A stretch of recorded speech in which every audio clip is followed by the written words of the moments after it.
competition bay ku jiraan diyaaraduhu competitionkaana Air Djibouti inay ka qayb qaadato dadku waxay eegayaan jabnaanta diyaaradaha muxuu ahayd waqtiga muxuu ahayd koobnaantiisa waxay eegayaan transitka xilliyada lagu jiro inta waxa noo dheer oo halkan reer Puntland iyo Soomaaliya ay dib badan ay ka haysataa waa arinta xajka guud ahaan reer Puntland waxaan jecelahay sida muwaadiniinta reer Djibouti ay xajka u gutaan waajibaadkooda inay noo saasho Air Djibouti inaan u gudano xajka xaq qiime xaq waqtiga iyo dhammaan tansiilaadka kale xujaajta loo sameyn karo suurtagal ma aha wixii kala hore lagu xajiyay reer Djibouti intay ku xajiyeen waa la ogyahay qiimaha reer Puntland iyo reer Soomaaliya intay ku xajiyeen waa la ogyahay cimrada ugu soo horeysa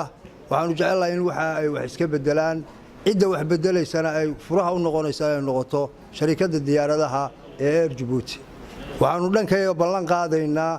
anoo magaca dawladda ku hadlaaya iyo kayga gobolka iyo degmada Boosoodo aan joogaba inaanu shirkadda u sahalo wax allaale wixii imkaaniyaad ah ee xaq dawladeed iyo xaq dadba looga nolol ka baahdo waxaanu hortiina ka ballan qaadaynaa inaanu u fududeyno wax allaale wixii tansiilaada ee shirkadda Air Djibouti dhankayaga kaga xirma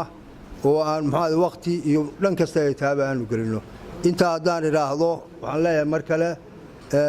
ku xigeenka DPT-ga Air Djibouti iyo mudane Cali Cabdiwaare iyo kuruga diyaaradda ku soo dhawaada mar kale madaarka Boosaaso assalaamu calaykum waraxmatullaahi wabarakaatuh